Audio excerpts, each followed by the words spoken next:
আসসালামু আলাইকুম সবাইকে। অপরিণত ভালোবাসা গল্পের ৬৬ নাম্বার পার্ট। তো বেশি কথা না বলে চলুন গল্প শুরু করা যাক। শ্রাবণ চোখ শুরু করে তাকালো ধারার দিকে, হাসি পেল খুব। ওটা দিন দিন বড়দের মতো কথা বলা শিখছে, কথার পেঁচও শিখছে। সে কোনো মতে হাসি আটকে ঠোঁট টিপে হেসে সান্ত্বনা দিয়ে বলল, খুবই মর্মান্তিক ঘটনা, সমবেদনা প্রকাশ করছে। আপনার কেউ একজন খুবই নিষ্ঠুর। ধারা উদ্গ্রীব হলো, তারপর বলল, তা তো অবশ্যই। আর আপনার কেউ একজন কেমন?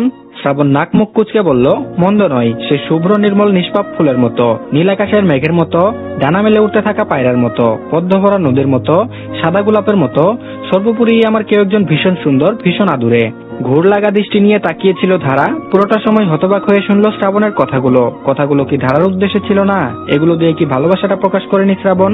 করেছে এভাবেই হাজারবার করেছে। আর ততবার ওই ধারা মুগ্ধ হয়ে হারিয়ে গিয়েছে। কেটে গেল কয়েকদিন। সময়ের স্রোত কারো জন্য থেমে থাকে না। এ হলো পৃথিবীর অন্যতম এক মহাসত্য কথা, যা মানুষের জীবনে বেশ ভালোই টের পাওয়া যায়।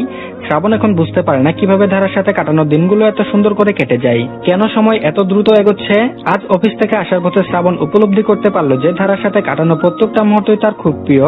সবসময় মেয়েটাকে নিজের প্রশান্তি মনে হয়, কখনো বিরক্তির কারণ মনে হয় না। এমনকি মাঝে মাঝে বাচ্চাদের মতো যে কান্না করে, সেটাও আদুরে লাগে শ্রাবণ শেখের কাছে। এটাও কি জাদুর কবলে পড়ে হয়েছে? হতেও পারে, মারাত্মক জাদু যে। আজ ভীষণ তাড়াতাড়ি অফিস থেকে বাড়িতে আসছে শ্রাবণ। কাল আবার জিহান আর মনিরার গায়ে হলুদ। তাদের গায়ে হলুদের অনুষ্ঠানটা হবে মনিরাদের বাড়িতে। মমিনুর সাহেবের বড়ই শখ এই বিষয়ে, তাই জিহানও চুপচাপ ভদ্রজামের মতো মেনে নিয়েছে। যতই হোক, একমাত্র হিটলার শ্বশুর বলে কথা, না মেনে কি উপায় আছে? একবার মেয়েকে হাতে তুলে দিক, তারপর আর মানামানির মধ্যে থাকবে না। সে বউকে নিয়ে উঠতে থাকবে। কালকের অনুষ্ঠানের সব গুছকাজ করতে আজ বিকেলে শেখ পরিবার গিয়ে পৌঁছাবে মমিনুর সাহেবের বাড়িতে। ভদ্রলোক আবার রীতিমতো বাড়িতে গিয়ে অনুরোধ করে গিয়েছেন যেন শেখ পরিবার কনেপক্ষ হয়ে পুরো বিয়ে বাড়িতেই অবস্থান করে। প্রথমে নাকচ করেছিলেন শামিউল শেখ, পরবর্তীতে ভদ্রলোকের আন্তরিকতায় তার কাছে হার মেনে তিনিও রাজি হয়েছেন। দ্রুত গতিতে গাড়ি থেকে নেমে সদর দরজা পেরোলো শ্রাবণ। এই সময়টাতে দরজা নক করতে হয় না। তার লক্ষ্মী বউ সর্বদাই সময়ের আগেই দরজা খোলা রাখে। তাও আজই তেমন হলো। তবে প্রতিদিন অফিস থেকে ফিরে আগে ঘরে গিয়ে ফ্রেশ হলেও আজ রান্নাঘরের দিকে গেল শ্রাবণ। কারণ তার মিষ্টি বউ সকাল থেকে রান্নাঘরে ঘাঁটি গেড়েছে।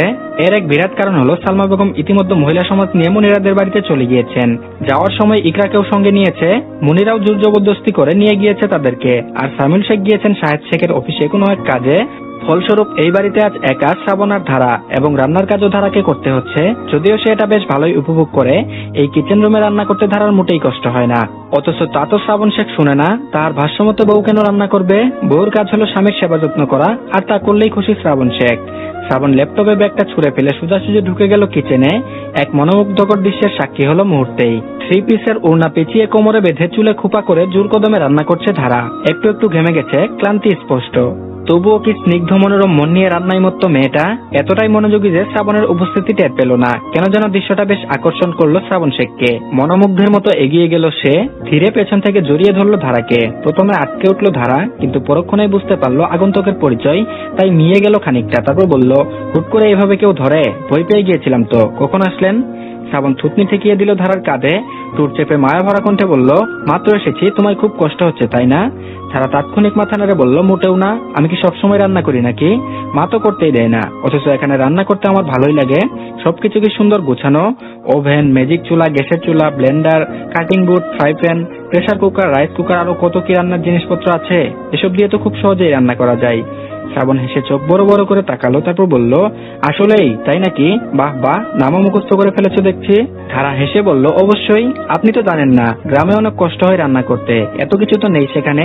আগুনের তাপে মুখ জ্বলে যেত আমার। ছোটবেলায় ভাত রান্না করতে গিয়ে একবার পুরো মুখ জ্বলে গিয়েছিল, তখন দৌড়ে পুকুরে গিয়ে ডুব দিয়েছিলাম। ধারা কি সুন্দর হেসে হেসে কথাটা বলল।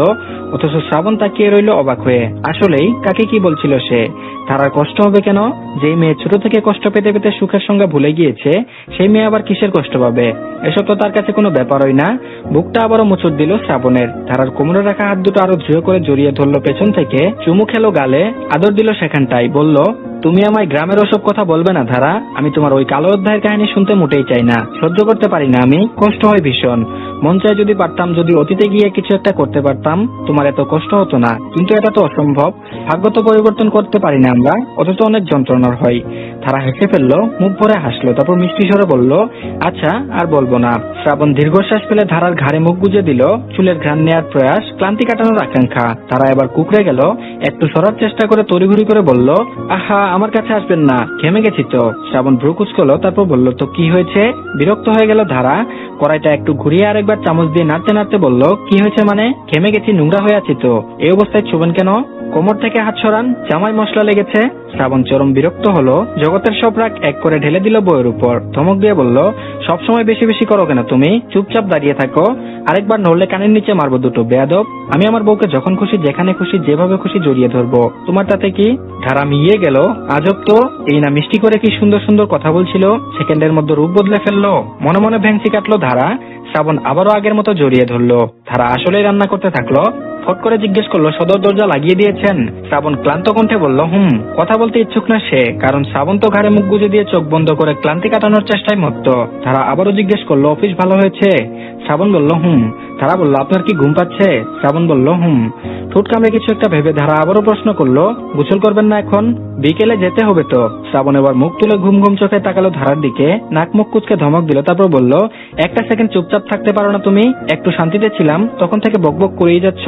ফটর ফটর করে কথা বলা কোত্থেকে শিখেছ? সকালে কি মটরশুটি গেল?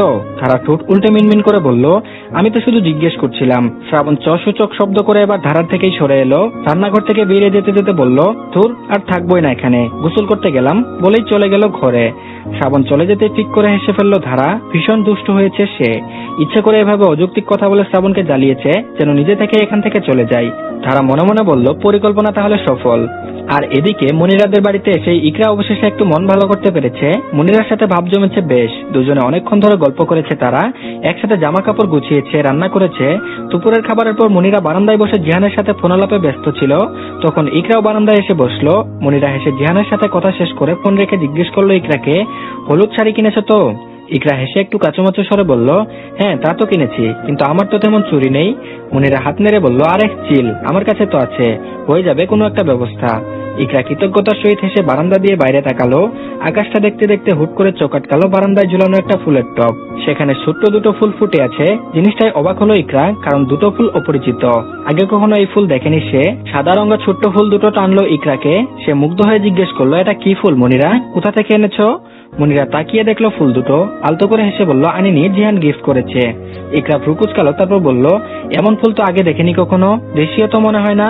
মনিরা এবারে লজ্জা পেয়ে খানিকটা মিয়ে গেল, লাজুক সুরে মাথা চুলকিয়ে বলল, আসলে কি আর বলি, আমি ইনস্টাগ্রামে একবার এই ফুলটা দেখছিলাম, ভীষণ পছন্দ হয়েছিল, পরে জানতে পারলাম এটা দেশে পাওয়া যায় না, বিদেশি ফুল। থাইল্যান্ডে বেশি জন্মায়, এশিয়াতেও পাওয়া যায়, তবে আমাদের দেশে নেই। তখন মন খুব খারাপ করেছিলাম, তবে আশা করিনি ওই পাগল জিহান যে সত্যি সত্যি এভাবে আমাকে ফুলের চারা এনে দেবে, তা আমি ভাবতেও পারিনি। আমি চাইনি ফুলটা, তবুও বিদেশ থেকে আনিয়ে নিয়েছে। একটুখানি থেমে মনিরা আবারও বলল, আমি ভীষণ চেষ্টা করি গাছটার যত্ন নেওয়ার, কারণ আমাদের দেশের পরিবেশের সাথে, আবহাওয়ার সাথে গাছটা খাপ খাইয়ে নিতে পারতো না। আমি খুব যত্ন করে কষ্ট করে গাছটাকে বাঁচিয়ে রেখেছি, এখন মাঝে মাঝে ফুল ফুটে, সত্যি লোকটা পারেও বটে। ইকরা মনোমুগ্ধকর হয়ে শুনে গেল মনিরার কথা, জলজল করা চোখ নিয়ে তাকিয়ে ফুল দুটোকে আবারও দেখলো, মনোমুগ্ধের মতো জিজ্ঞেস করলো, নাম কি ফুলটার? মনিরা হেসে বলল, বেবি স্প্রেড। ইকরা এবারে মনিরার দিকে তাকিয়ে হেসে বলল, সত্যি ভালোবাসা সুন্দর। মনিরা হাসলো, মাথা নিচু করে রাখলো কিছুটা সময়, এরপর ভ্রুকুচকে জিজ্ঞেস করলো, তোমার কাহিনী বলো তো এবার, শুনবো করে শোনা হয়নি। হেসে ফেললো ইকরা, মলিন হাসলো, তারপর বলল, ধুর, আমার আবার কিসের কাহিনী থাকবে। মনিরা মানতে নারাজ, মাথা নেড়ে বলল, বলতেই হবে, তোমাকে দেখেই বোঝা যায় যে অনেক আগেই নিজের মন হারিয়েছো, নিশ্চয়ই কাউকে দিয়ে বসে আছো, সত্যি করে বলো তো। ইকরার হাসি কমলো, সে এবার দীর্ঘশ্বাস ফেলে বলল, মন তো হারিয়েছি, কিন্তু যাকে দিতে চেয়েছি সে তো তা গ্রহণ করেনি, অজান্তে অবহেলা করেছে, অন্য এক স্থানে মনটা স্থির করে দিয়েছে, যা আমার কাম্য ছিল না। ভুল সময়ে ভুল জায়গায় মন হারিয়েছি, বুঝলে, আফসোস। অনেক চেষ্টা করেও দেয়া জিনিসটা ফিরিয়ে আনতে পারছি না, থাকুক না, অবহেলাতেই থাকুক, তবুও তার কাছেই থাকুক। মনিরা মলিন মুখে ভ্রু কুচকে বলল, একতরফা। চোখের পানি অবাধ্য, তারা বাদ মানে না, কখনোই মানে না। ইকরা সেই জলে ভরা চোখ নিয়ে হেসে বলল, ভালোবাসা আবার একতরফা কি? ভালোবাসি মানে ভালোবাসি, ওর পক্ষের ভিত্তিতে নিজের যত্নে করা ভালোবাসাটাকে একতরফা নাম দেবো কেন? আমার ভালোবাসা একতরফা নয়, নিখুঁত। মনিরা এতক্ষণ অন্য জগতে ছিল মনে হয়, সে একদম আবেগের সাগরে ভাসতে থাকলো। অনেকটা আগ্রহ নিয়ে জিজ্ঞেস করলো, কে সে? ইকরা আবারও দীর্ঘশ্বাস ফেললো, আকাশের দিকে তাকিয়ে বলল, থাকুক না কিছুটা অজানা। তো ক্ষমা চেয়ে নিচ্ছি, কারণ এই গল্পটি আসতে একটু লেট হয়, কারণ রাইটারের একটু সমস্যার জন্য দিতে লেট হয়, আর বাধ্যবী এই গল্পটাও একটা সমস্যার জন্য আটকে আছে। তো আমি চাচ্ছি যে আপনাদের জন্য নতুন আরেকটি গল্প আনতে, যেটার নাম হচ্ছে ভয় নামের ভালোবাসা। তো গল্পটির প্রথম পার্ট আমি দিয়েছি, আপনাদের যদি ভালো লাগে তো দেখতে পারেন। ওই গল্পটি এই গল্পগুলোর মতো আটকে যাবে না, কারণ এটা সম্পূর্ণ গল্পটাই আমার হাতে আছে, সম্পূর্ণটাই একটানে শেষ করা হবে কিছুদিনের মধ্যেই। তো আপনারা চাইলে দেখতে পারেন। গল্পের লিংক আমি কমেন্ট বক্স আর ডিসক্রিপশন বক্সে দিয়ে দিচ্ছি, তো সবাই দেখে আসতে পারেন। আর ক্ষমা করবেন গল্পগুলো দেরিতে দেওয়ার জন্য, অবশ্যই গল্পগুলো শেষ করা হবে, আপনারা একটু ধৈর্য নিয়ে অপেক্ষা করুন। তো ধন্যবাদ সবাইকে, ভালো থাকবেন সবাই, আল্লাহ হাফেজ।